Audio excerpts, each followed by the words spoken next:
MaryScott Greenwood joins us now to talk some more about this from Washington. She's a principal at Denton's and senior advisor to the Canadian American Business Council.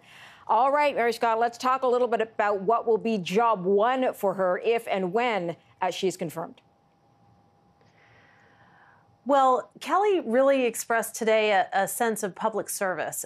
So she knows that her job is public service, and that's whatever the agenda is of the bilateral relationship. But before we even get there, Marilla, I think it's really important to notice that Kelly first acknowledged and sent thoughts and prayers to United States Senator John McCain. That was a really great moment, and it tells you that she knows something about public service, and she was the first to do it today.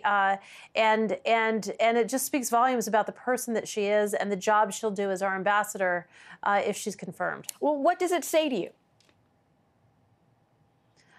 It says to me that she's incredibly well tuned in to what's at stake here. I mean, she's sitting in the United States Senate among John McCain's colleagues. She knows how loved and adored he is, and she took a moment before reflecting on herself to talk about him. Anyway, she knows about public service.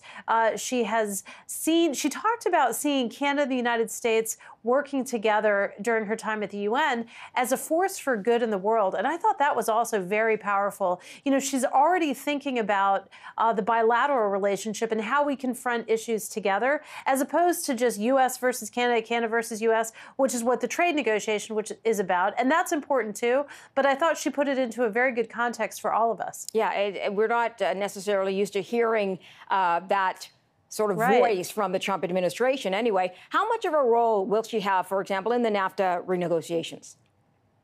Oh, she will be a key role. She will be a very important voice.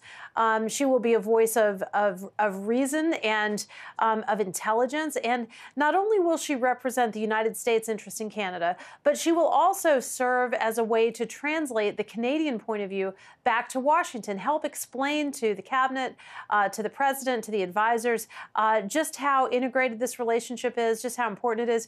You might have noticed, Marilla, that she said that when she was talking about the environment, and talking about the geography, she said coast to coast to coast. Mm-hmm. That's not something you hear Americans say. That was very savvy on her part. She has been paying a lot of attention to Canada, and I think that will serve her quite well in the new job, again, if she's confirmed. Yeah, a lot of Americans, a lot of Canadians even forget that last coast, of course, so it is something that she picked up on. Do you anticipate that her nomination will be held up at all, or do you think she'll sail right through? Well, you know, the senators today were talking about wanting to get all the nominees. You know, there were several today, UK, Italy, NATO, Singapore, and the committee was at least talking about wanting to advance them as quickly as possible. I know Kay Bailey Hutchinson has high school kids. She wants them to be able to start school promptly when she gets to Europe.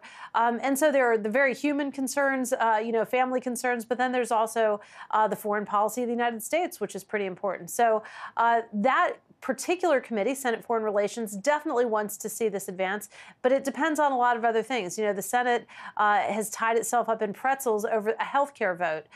They also have a lot of challenges with the rest of their schedule. So I think it'll be by September, could be sooner than that, and we'll just have to see what else is on the agenda. Kelly Craft is not controversial. She's eminently well qualified. It's clear that both sides of the aisle really like and respect her. So if it's held up, if any of these nominations are held up, or hers in particular, it'll be because of something unrelated, scheduling or a Democratic senator's concerns with the president or something like that. I don't predict it. I don't think it'll happen, but it could. It's a possibility. All right. MaryScott Greenwood, got to leave it there. Thanks for joining us today. Thanks a lot, Marilla. Good to be with you. You too. Take care.